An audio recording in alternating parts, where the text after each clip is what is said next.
नमस्कार, आप सभी का स्वागत है हमारे चैनल में। मोहिनी एकादशी का व्रत बहुत ही ज़्यादा पुण्य फल देने वाला होता है तथा जो लोग जीते जी मोक्ष प्राप्त करना चाहते हैं, यानी भगवान की माया से जो परे जाना चाहते हैं, भगवान की शरणागति जो जाते हैं, वह इस व्रत को अवश्य करते हैं। वैशाख माह में शुक्ल पक्ष में पड़ने वाली एकादशी तिथि मोहिनी एकादशी से जाना जाता है। जो लोग इस चैनल पर नए हैं, चैनल को सब्सक्राइब करें, वीडियो को लाइक और शेयर अवश्य करें। भगवान वासुदेव आप सबकी मनोकामनाएं पूरी करेंगे। जब समुद्र मंथन के समय भगवान ने देवताओं को अमृत पिलाने के लिए, क्योंकि देवताओं से अमृत असुरों ने छीन लिया था, वो ज़्यादा बली थे, मोहिनी रूप रखा। इसीलिए इस एकादशी का नाम आज ही के दिन उन्होंने ये रूप रखा था। एकादशी के दिन तो मोहिनी एकादशी व्रत पड़ा। इसकी कथा कुछ ऐसे है। भद्रावती नगर सरस्वती नदी के किनारे था। वहाँ एक चंद्रवंशी राजा द्युतिमान राज्य करते थे। उनके राज्य में कई विष्णु भक्त रहते थे, लेकिन उन्हें धनपाल नाम का एक वैश्य भगवान विष्णु का परम भक्त था।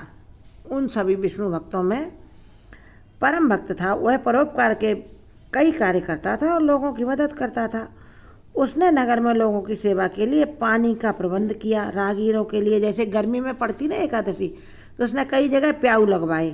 और जो लोग राहगीर वहाँ से निकलते थे व्यापार वगैरह करने के लिए, उसने रास्ते में पेड़ लगवाए थे। उसके 5 बेटे थे, जिनका नाम था सुमना, सद्बुद्धि, मेधावी, सुकृति और धृष्ट बुद्धि।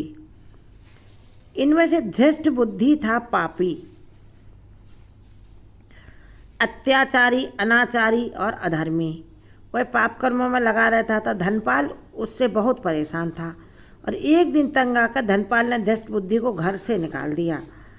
बेघर और निर्धन होने पर उसके दोस्तों ने भी उसका साथ छोड़ दिया, क्योंकि उसके दोस्त तो उसके पैसे पर मज़े करते थे, तब तक उसके दोस्त थे। लेकिन जब घर से निकाल दिया गया तो दोस्त भी उसका साथ छोड़कर चले गए।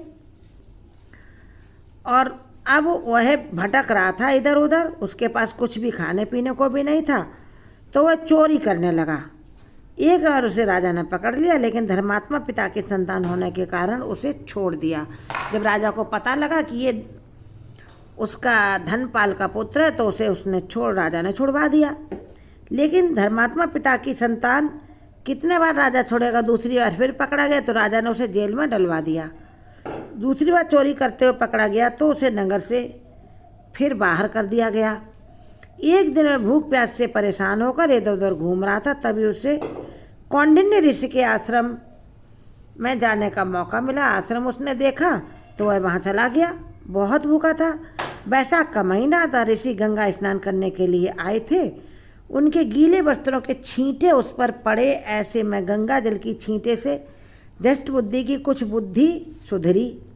उसने ऋषि कौंडिन्य को प्रणाम किया और कहने लगा कि उसे बहुत भूख लगी है, लेकिन उसके बहुत पाप कर्म हो गए हैं। इससे मुक्ति का मार्ग आप हमें बताएं प्रभु, ऐसा उसने कहा ऋषि से।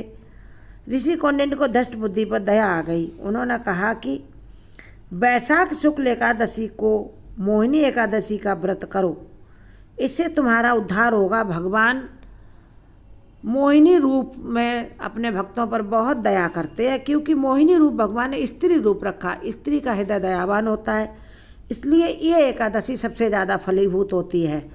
तो कौंडिन्य ऋषि बोले कि मोहिनी भगवान तुम पर दया करेंगे, कृपा करेंगे, इससे तुम्हारा उद्धार होगा। इस व्रत को विधि पूर्वक करने से समस्त पाप नष्ट हो जाएंगे और तुम पुण्य के भागी बनोगे और तुम्हारी बुद्धि सुधर जाएगी।